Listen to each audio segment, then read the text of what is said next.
ఇది మన సంఘము ఆయన రాకడలో ఎత్తబడాలంటే మనము ఆ ఆకర్షణ, పరిశుద్ధాత్మ దేవుని ఆకర్షణలో ఉండాలి. అందుకే పరమగీతాల్లో ఉన్నటువంటి సంఘం అంటుంది, రాజా నీ ఆకర్షణలోని మమ్మల్ని తీసుకొని రా, మేము నీ ద్రాక్షరసము కంటే మధురమైన నీ ప్రేమని ప్రకటిస్తూ, నీ ప్రేమ ఎంత యథార్థమైనదో, శ్రమలో కష్టాల్లో బాధలో ఆదరించే ప్రేమనని, ఆ యథార్థమైన ప్రేమను మేము ప్రపంచానికి చాటి చెప్తాం, నీ ప్రేమలో నిలిచి ఉంటాం.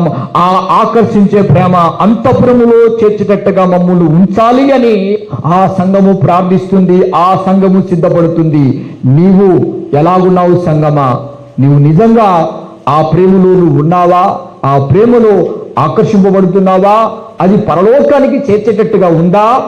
లేక ఐఫోన్ కాడనో, ఇంటర్నెట్ కాడనో, ఫేస్బుక్ కాడనో, పిల్లల ప్రేమలోనో, యాకోబు ప్రేమలో యోసేపు ఆగిపోయినట్టుగాను, సహోదరుల ప్రేమలో అబ్షాలోము ఆగిపోయినట్టుగాను, తండ్రి ప్రేమలో యోనాతాన్ ఆగిపోయినట్టుగాను, మీరు ఎక్కడ ఆకర్షింపబడి ఏడా ఆగిపోయావో ఒకసారి గ్రహించుకొని నీవు అంతఃపురములో చేర్చే ఆ ప్రాణప్రియుడైన యేసుక్రీస్తు రాకడలో ఎత్తబడే ఆ పరిశుద్ధాత్మ దేవుని ఆకర్షించే సంపూర్ణమైన ప్రేమలో ఉన్నావా లేదా అని పరిశుద్ధాత్మ దేవుడు నీతో మాట్లాడుతూ హెచ్చరిస్తున్నాడు. దీన్ని గ్రహించి